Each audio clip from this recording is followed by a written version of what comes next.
Bonjour, c'est Julie pour la petite vidéo. Alors j'avais envie d'expliquer aujourd'hui pourquoi je faisais le choix de pas forcément rentrer en contact ou alors pourquoi je me blindais un petit peu quand je libérais les âmes bloquées et pourquoi je ne tenais pas forcément à rentrer en communication avec elles ou à ressentir leur état.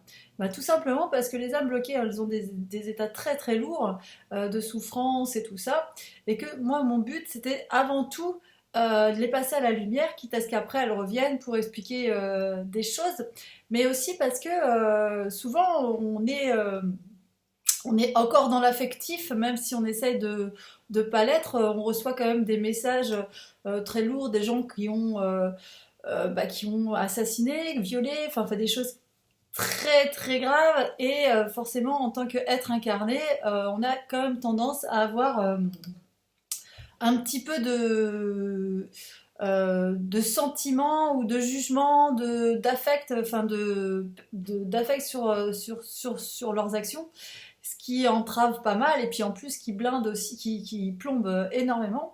Puis aussi parce que bah, moi souvent j'ai des enfants qui viennent me voir, qui sont morts de façon atroce, qui sont morts ou alors de maladie, bref des enfants qui sont morts de toute manière trop tôt. Et en tant que bah, maman, on reçoit aussi beaucoup d'émotions. On a du mal parfois d'être euh, on se doit d'être dans l'empathie, mais pas être dans l'affectif. Et ça, c'est super important. Et c'est vrai que moi, pendant ce temps, mon but, du coup, ça me faisait des petites angoisses supplémentaires, à savoir qui c'est que je vais avoir aujourd'hui. Il faut savoir qu'il y avait des enfants enfin des enfants, pas tous ensemble, mais des enfants ou des âmes bloquées qui venaient me voir, où je voyais carrément leur état, quoi, juste après leur mort.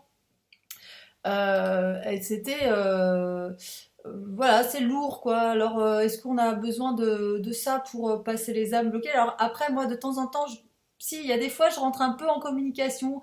Souvent, quand je vois une âme bloquée sur quelqu'un, et que cette personne, je m'aperçois qu'elle est derrière elle, et là, je lui fais comprendre que j'ai pigé où elle était, et là, elle se met à me dire, ah, mais t'as vu, bah, peut-être que je peux passer à la lumière. Alors, et là, tout d'un coup, elle se met à me scotcher, à me coller, à vouloir vraiment rentrer en communication parce qu'elle a besoin d'être rassurée. Donc ouais, parfois ces âmes-là, je me permets de leur parler directement, déjà parce que je me fais un petit peu prendre de court et que voilà, mais aussi parce que il y a peut-être aussi elles luttent pas, mais elles sont dans l'inquiétude, donc elles ont besoin d'être rassurées. Et puis parce qu'elles m'imposent aussi parfois un message à dire à leur famille. Donc ça, c'est les rares fois où on va dire que je rentre en communication directe. Sinon, je m'adresse toujours à leur guide. Voilà.